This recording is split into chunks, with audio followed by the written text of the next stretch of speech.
بسم الله الرحمن الرحيم. اعوذ باللہ من الشیطان الرجیم بسم اللہ الرحمن الرحیم وبہ نستعین. السلام علیکم ایھا الطلاب الکرام. طلاب عزیز، ہماری گفتگو جو ہے وہ اصل مثبت کے بارے میں، یعنی وہ استصحاب جس استصحاب کے آثار جو ہوں وہ عادی اور عقلی ہوں. تو صاحب کتاب نے فرمایا تھا کہ ایسا استصحاب حجت نہیں ہے، اور اس کی مثال ایک دی تھی یہ کہ زید اگر فرض کریں موجود نہیں ہے تو ہم اس کی حیات کا استصحاب کریں، اور پہنچے تھے اس دوسری مثال پر وَكَذَلِكَ مِثْلُ استصحاب عدم ہلال شوال لیلۃ الشک. اب فرماتے ہیں کہ مثلاً کافی مرتبہ اس طرح ہوتا ہے کہ جب 29واں روزہ ختم ہوتا ہے، شام جو ہوتی ہے، تو یہ گمان اور یہ ایک امکان ہوتا ہے کہ ممکن ہے کل عید ہو یا ممکن ہے 30واں روزہ ہو، تو اس کو لیلۃ الشک کہا جاتا ہے. تو لیلۃ الشک کے صورت میں خصوصاً ابتدائی دور میں جہاں یہ آلات اور ابزار نہیں تھے، لوگ آنکھوں سے دیکھتے تھے چاند کو، تو فرض کریں کسی بنا پر جو ہے وہ اگر چاند نہ دیکھا جا سکے تو وہاں استصحاب عدم ہلال شوال، چونکہ 29واں روزہ تھا تو شوال کا چاند نہیں تھا. اب غروب کے بعد شک ہوتا ہے کہ آیا شوال کا مہینہ ہو گیا ہے یا نہیں، پہلی ہے شوال کی یعنی عید فطر ہے، تو کہتے ہیں استصحاب عدم ہلال شوال لیلۃ الشک. اب فرماتے ہیں کہ اس استصحاب کا جو اثر ہوگا وہ یہ ہوگا کہ مثلاً جب شوال کا چاند نہیں دیکھا گیا تو اس کا مطلب یہ ہے کہ کل جو ہے وہ مثلا 30واں روزہ ہوگا اور اس کے بعد عید فطر ہوگی. تو لہٰذا یہ ایک اثر عادی اور قطعی ہے. جس طرح صاحب کتاب کا بھی نظریہ یہی تھا کہ اگر وہ اثر عادی اور یقینی ہو، اور یہ بھی کہتے ہیں کہ یقینی اثر یہی ہے کہ مثلا 30ویں روزے کے بعد بالآخر عید فطر ہونی ہے، تو لہذا فرماتے ہیں یہاں بھی استصحاب جاری ہو جائے گا کہ استصحاب عدم ہلال شوال، شکی والی رات، اس پر یترتب علیہ، اس پر مترتب ہوتا ہے الاثر العادی القطعی الحصول، یعنی جو یقینی اثر ہے وہ کیا ہے، وَهُوَ كَوْنُ غَدِهِ یوم الفطر، یعنی اس دن کے بعد کا جو دن ہے، یعنی پرسوں جو ہو جائے گا وہ مثلا عید فطر ہو جائے گی. اب یہ اثر عادی ہے اور اس اثر عادی پر اثر شرعی بھی مترتب ہے. وَيَتَرَتَّبُ عَلَى ذَلِكَ الْأَثَرُ الْعَادِيُّ الْأَثَرُ الشَّرْعِيُّ، یعنی اس اثر عادی پر اثر شرعی بھی مترتب ہوتا ہے. من صلاۃ العید، یعنی پرسوں عید پڑھنی ہے، والفطرت، فطریہ نکالنا ہے، ونحو ذالک ونحوہما، اور اسی طریقے سے جو ہے وہ مختلف جو عید کے احکام شرعی ہیں وہ مترتب ہوتے ہیں. تو یہاں تک صاحب کتاب کا نظریہ یہی بن جاتا ہے کہ اگر استصحاب کا جو اثر عقلی ہے یا اثر عادی ہے اس پر اگر اثر شرعی مترتب ہوتا ہے اور وہ اثر عادی بھی قطعی الحصول ہے تو استصحاب جاری ہو جائے گا. نعم سے پھر آتے ہیں اس بات کی طرف کہ اگر وہ اثر عادی جو ہو وہ قطعی نہ ہو، کیونکہ انہوں نے کہا تھا کہ یہ واسطہ جو ہے وہ عقلی ہو یا مثلا عادی ہو لیکن یقینی ہو. لہذا کہتے ہیں کہ نعم لو کانت الواسطۃ عادیۃ، کہتے ہیں اگر درمیان میں واسطہ جو ہے، یعنی اثر شرعی کے درمیان میں اور مستحب کے درمیان میں جو واسطہ عادی ہے وہ عادی تو ہے، ولیکنہا غیر قطعیت الحصول، ولیکنہا غیر قطعیت الحصول، یعنی وہ اس کا حصول یقینی نہ ہو، مثل نمو زید و نبات لحیتہ فی المثال الاول اذا کان لہا اثر شرعی فإنہ لا یترتب علی الاستصحاب بل لا یجری۔ فرماتے ہیں کہ زید کا بڑا ہونا یا اس کی داڑھی کا نکل آنا، جس طرح پہلی جو انہوں نے مثال دی تھی، تو یہ فرماتے ہیں کہ یہ ایسے آثار ہیں جو قطعی نہیں ہیں، یقینی نہیں ہے، بلکہ اغلب اور غالبی ہیں۔ غالباً اس طرح ہوتا ہے، کچھ لوگ ایسے ہوتے ہیں جن کی ممکن ہے داڑھی جو ہے وہ نہ نکلی ہو، یا کچھ لوگ جو ہے ممکن ہے وہ بڑے نہ ہوئے ہوں، کیونکہ یہ جو ہے اکثر تو ہوتا ہے، لیکن کبھی کبھار جو ہے اس طرح خلاف طبیعت بھی کام ہوتے ہیں۔ تو اس طرح کے موارد میں اذا کان لہا اثر شرعی، اگر ان کے لیے اثر شرعی بھی ہو اور وہ لیکن غیر قطعی الحصول ہیں، یعنی ان کا ہونا یقینی نہیں ہے، تو پھر کہتے ہیں فإنہ لا یترتب علی الاستصحاب، تو اثر شرعی اگر ہے بھی صحیح ان کا تو وہ استصحاب پر مترتب نہ ہوگا۔ مثلا اگر کسی نے نظر کی ہو کہ اگر مثلا زید کی داڑھی نکلے گی تو میں صدقہ دوں گا مثلا، تو یہ اثر شرعی ہے، لیکن چونکہ یہ نبات لحیہ جو ہے صاحب کتاب کے نزدیک اثر یقینی نہیں ہے، لہذا استصحاب جاری نہیں ہوگا صاحب کتاب کے نزدیک۔ بل لا یجری، یعنی جاری نہیں ہوگا، لأن النمو و نبات اللحیہ امور عادیۃ غالبیۃ الحصول غیر قطعیۃ۔ کہتے ہیں کہ بڑا ہونا یا داڑھی کا نکلنا یہ امور ایسے ہیں جو امور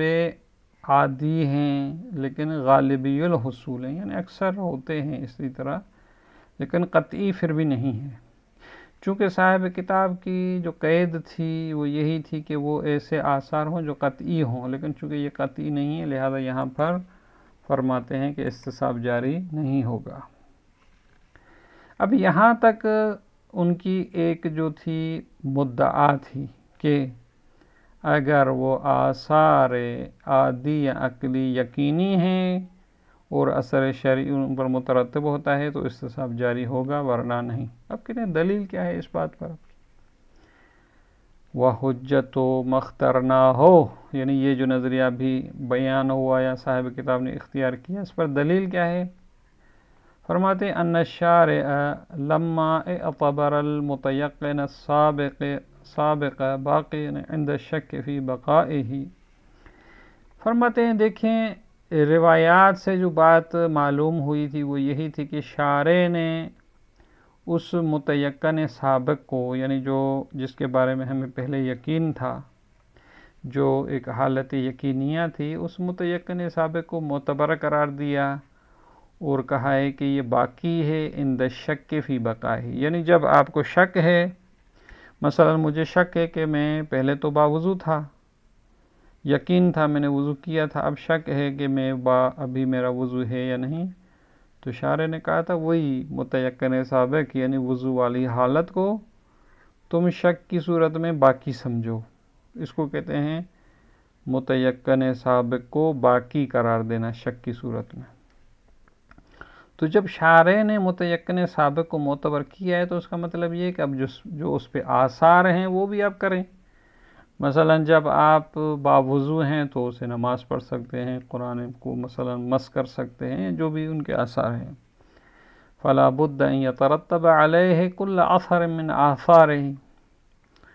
تو جب شارع نے معتبر کیا ہے تو اس کا مطلب یہ ہے کہ اس پر جتنے بھی آثار ہیں وہ مترتب ہوں گے۔ اب وہ آثار کوئی بھی ہوں، سواء کان عقلیاً، اب آثار عقلی ہوں، او عادیاً قطعیاً، یا وہ آثار جو ہوں وہ عادی قطعی ہوں، او شرعیاً، تو لہذا صاحب کتاب بھی اسی نظریے کو اپنایا تھا۔ انہوں نے کہا تھا کہ متیقن سابق جو ہے جب معتبر ہے تو جو بھی آثار ہیں وہ سارے کے سارے اس پر جو ہیں حجت ہیں، ان میں عادی عقلی سب جو ہے وہ شامل ہو جاتے ہیں۔ اب اسی کے بارے میں فرماتے ہیں لأن شرعی بیدہ جعلہ وقبولہ، کہتے ہیں کیونکہ اثر شرعی جو ہوتا ہے وہ تو ویسے بھی شارع کے ہاتھ میں ہے، چونکہ وہ شارع مقدس جو اسی نے شریعت جو ہے وہ بھیجی ہے، وہی سب چیزوں کے مالک ہے اور جعل کرتا ہے اس حساب سے جو وہ مجعول کرنا چاہے. تو لأن یعنی اثر شرعی جو ہے وہ اس کا قرار دینا، اس کو قبول کرنا، یہ سب شارع کے ہاتھ میں ہی ہے. تو یہاں تو کوئی مسئلہ نہیں ہے. شارع نے اگر یہ کہا ہے کہ آپ اس متیقن کو شک کی حالت میں بھی جو ہے وہ قبول کر سکتے ہو اور جو ہے وہ اسی کو مانو، تو اسی کو ماننا پڑے گا. اور اسی طریقے سے جو اثر عقلی ہے، والعقلی والعادی مقطوع الحصول للمستحسب ثابت بقاء فی نظر الشارع، کہتے ہیں اس چیز کا جو اثر عقلی ہے یا جو اثر عادی اور یقینی ہے مقطوع الحصول ہے مستصحب کے لیے،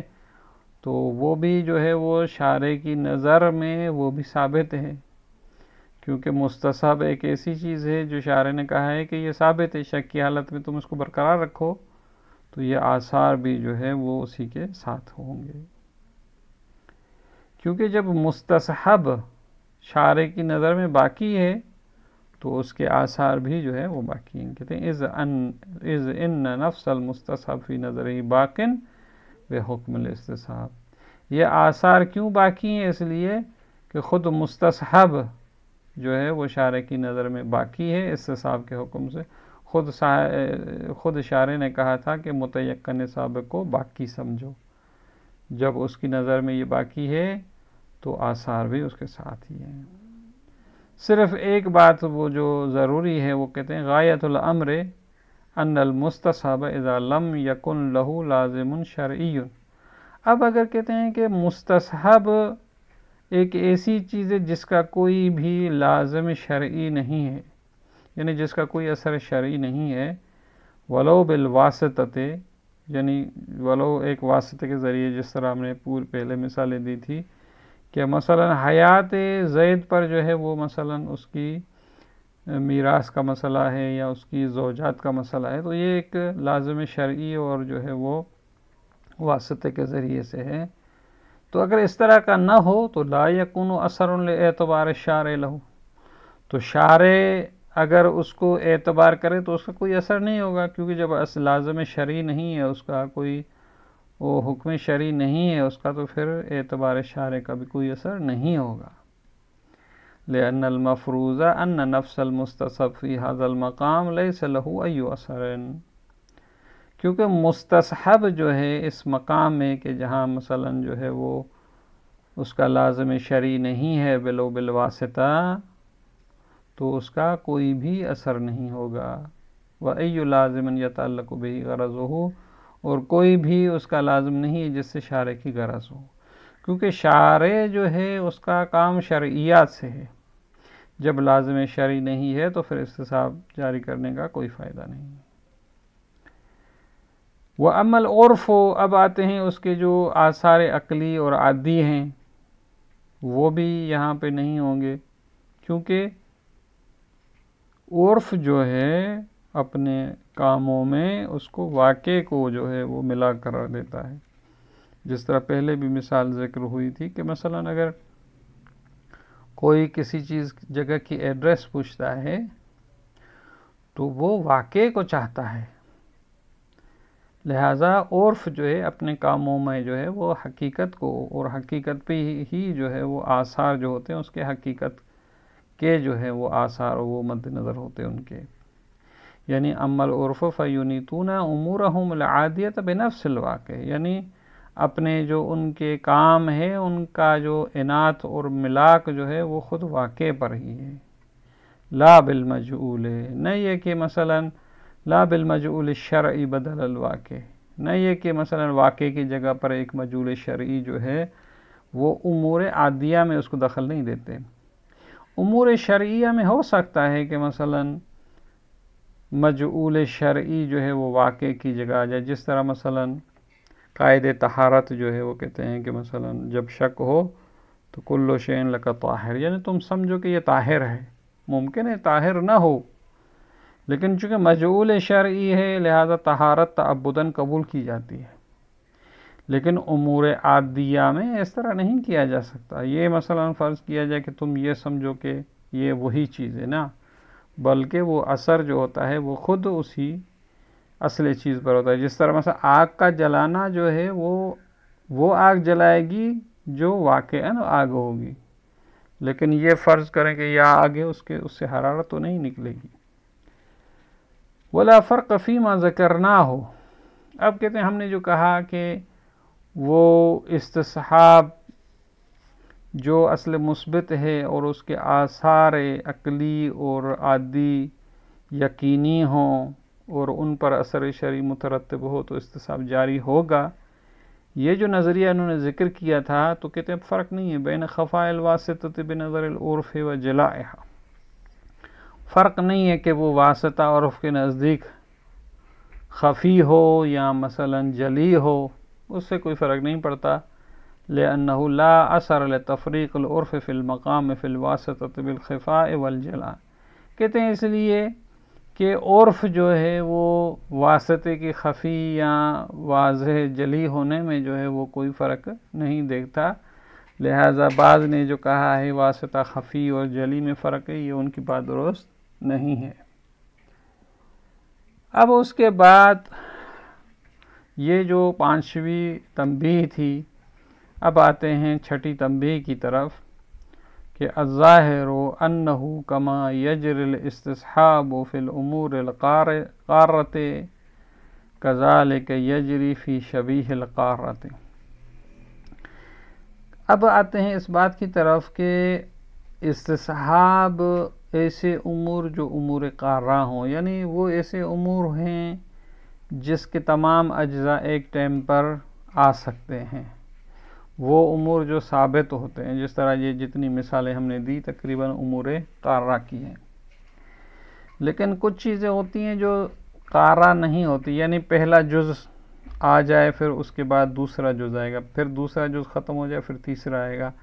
یعنی سارے اجزاء اکٹھے نہیں ہوتے۔ جس طرح انہوں نے مثال دی کھانا، اب یہ کھانا جو ہے پہلا لقمہ جائے گا تو دوسرا اس کی جگہ آئے گا، پھر اس کی جگہ تیسرا آئے گا، یا حرکت جو ہے جب پہلا قدم اٹھائیں گے وہ ختم ہوگا تو پھر دوسرا آئے گا، پھر تیسرا، اس طرح، یا کلام جو ہے پہلا لفظ بولیں گے اس کے بعد دوسرا بولیں، یہ سارا کلام اکٹھا نہیں آئے گا۔ تو لہٰذا کہتے ہیں کہ امور قارہ میں تو استصحاب جاری ہوتا ہے۔ سوال یہ پیدا ہوتا ہے کہ جو دوسرے امور ہیں جو اس قارہ کے مشابہ ہیں یا جو زمانیات ہیں، آیا ان میں بھی استصحاب جاری ہوگا یا استصحاب جاری نہیں ہوگا؟ تو فرماتے ہیں الظاہر انہ کما یجری الاستصحاب فی الامور القارۃ، کہتے ہیں جس طرح امور قارہ یا امور ثابت ہوتے ہیں ان میں استصحاب جاری ہوتا ہے، کذالک یجری فی شبیہ القارہ، اسی قارہ کے مشابہ جو امور ہوتے ہیں۔ اب اس سے مشابہ سے مراد یہ ہے کہ مثلا دن جو ہے، ایک دن جو ہے وہ محدود ہے اور یہ مشابہ ہے، گویا کہ ثابت ہے۔ ایک طرف سے دیکھیں چونکہ محدود ہے تو یہ امور قارہ کے مشابہ، ایک طرف سے زمان ہے تو اس لیے اس کو شبیہ قارہ کہا گیا ہے کہ یہ زمان سے بھی ہے اس میں اور محدود بھی ہے۔ مثل زمان المحدود بحد، مثلا جمعہ کا دن، مثلا بدھ کا دن، منگل کا دن، اس طرح جو ہے وہ محدود ہیں، تو ان میں بھی جو ہے شبیہ قارہ میں استصحاب جاری ہوتا ہے۔ والزمانیات المتصرمہ، اور وہ زمان جو گزرتے ہیں بتصرم ہی، یعنی ایسے کام جو زمانی جن کو کہا جاتا ہے اور زمانے کے گزرنے سے گزرتے ہیں، مثلا کھانا، حرکت کرنا اور کلام کرنا، یہ جیسے ہی زمان گزرتا ہے ایسے ہی یہ بھی جو ہے وہ اس کے ساتھ رخ دیتے ہیں۔ البتہ یہ اس صورت میں اذا کان فیہا اقتضاء الاستمرار الی ضمن، ان میں استصحاب تب جاری ہوگا جب ہم یہ کہیں کہ اس میں آگے زمانے تک مستمر ہونے کی جو ہے وہ مقتضی اور صلاحیت ہو، تو اس صورت میں کہتے ہیں کہ یہاں پر استصحاب جاری ہوگا۔ ابھی انہی کے ساتھ آگے بھی جو ہے وہ بحث جاری رہے گی انشاءاللہ، جو ہے وہ یہیں سے اگلے سبق میں اگلے سبق کو شروع کریں گے۔ والسلام علیکم ورحمۃ اللہ وبرکاتہ۔